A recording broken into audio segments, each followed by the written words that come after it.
losako na bana mboka nyonso, losako na bana ya Kivu, ya Goma, ya Butembo, ya Bukavu, ya Masisi, ya Beni, pe territoire nyonso na territoire nyonso oyo ezali ya mboka na biso, na tous les 2,345,000 km. Na pesi bino nyonso mbote, et puis nalingi bino mingi. Eloko ya yambo ezali que il faut d'abord comprendre que tangu bino bana kini ou bien bato tolobaka lingala en général, tolobaka que mutambongo aza muninga na yote. Ce qui veut dire mutambongo aza master na yote. Mais tolobaka yango étant que biso na biso batu na batu. Parce que soko lobi mbongo ozota la poche na yo, soko fandaka na Europe ozota la banque et tout ça.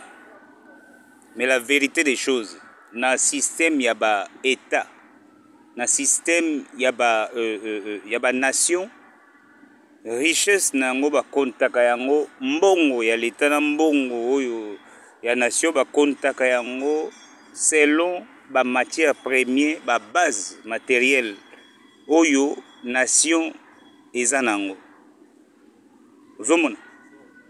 Donc on ne peut pas se baser na mbongo eza na banque tolobaki awe nation na biso eza na mbongo parce que toza na mbongo ebele na banque, non. Mais mbongo nyonso ko kosila na banque, mais surtout za ba matière première parce que mokili mobimba ezo se baser sur matière première.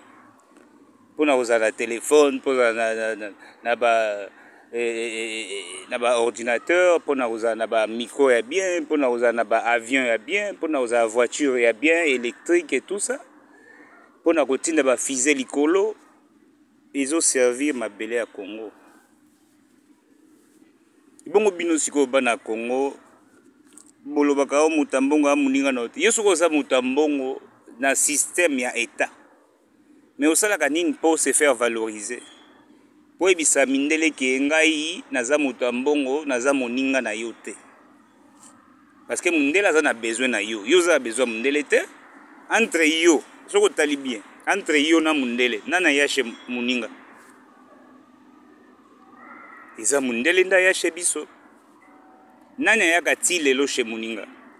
Iza mundele nda yaka she biso ti lelo. Ozomona. Ngai yo na osola na bino na fani na pays moko ya Europe awa, mais la vérité des choses est ça que biso awa toza le roi ba esclave, toza ba esclave ya sika. Zomona. Po musala na musala, okota musala na molili, okobima na molili. No okoti na grand tongo, obimi na grand soir. Et puis donc okomesa na kaka poza na choite pour fouta palais, faut fouta courant, faut fouta gaz, il faut fouta assurance ya voiture, il faut fouta colia, colata et tout consort, ta maladie et tout ça. On est en part ya muto en Europe. Mais si on se dit que la famille aussi est en Afrique, et puis que les Africains to botaka na jeté. Et puis on comme na poto ata muto banda yo kanate bokomi ka bandeko bo do bandeko ba koma quand même plus de 2000 personnes bazo se baser kaka sur mutu moko bango tout balingi liswinga pa mutu moko wana.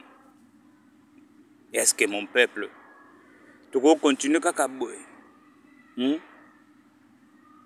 omona moko mutu abele lui abela yaya nazo bela nazo sala ezo sila tezo simbate koto pasia.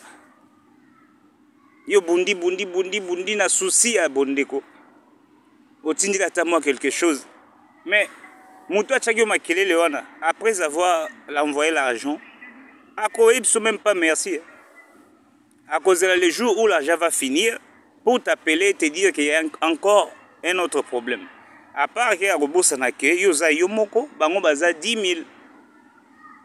Et bango bakoko bunda pour na réussir na réussite na bango ndenge yo pozo bunda yo moko pour na réussite na yo.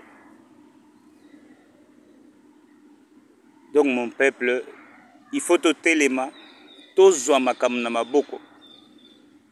To benga na ba politiciens, To boya ba politicien. Muto abomaka yo, muto asalaka yo toujours mabe. Ndenge nini okoki kozala toujours amoureux na ye.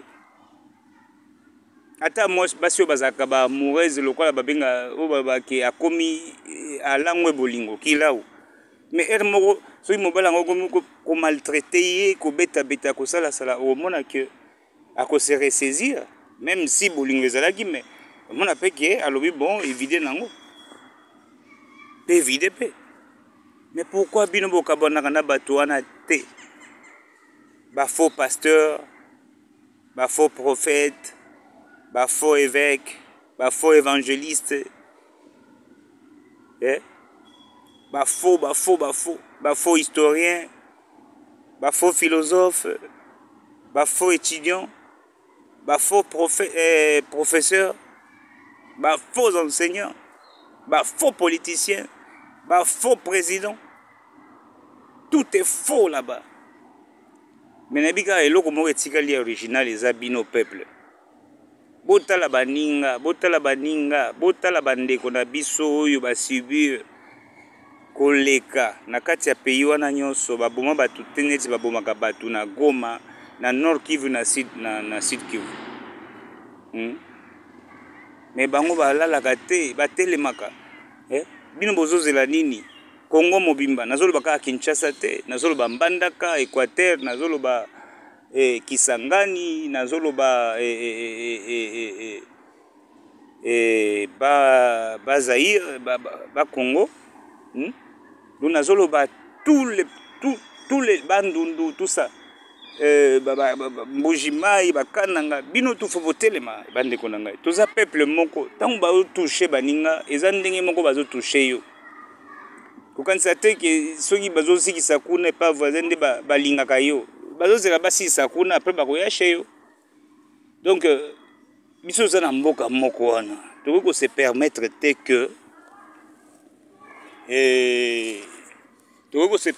que makambo yo ba koko na biso ba viva, ba papa na biso ba vivre, na biso bana to ya ko vivre.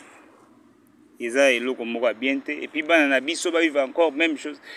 Alors mes amis, mes frères et sœurs, réveillez-vous, réveillons-nous pour la patrie. Totele manabo solo poto libérer Congo. Poto to libérer vraiment Congo. Po souci wana ezo matamingi na motema et nazomona ke biso ya Congolais tozoyoka kaka souci wana bato mosusu na mokili bazate. Ta mindele ata ba santo ata ba démon batutu mutakotela biso azate.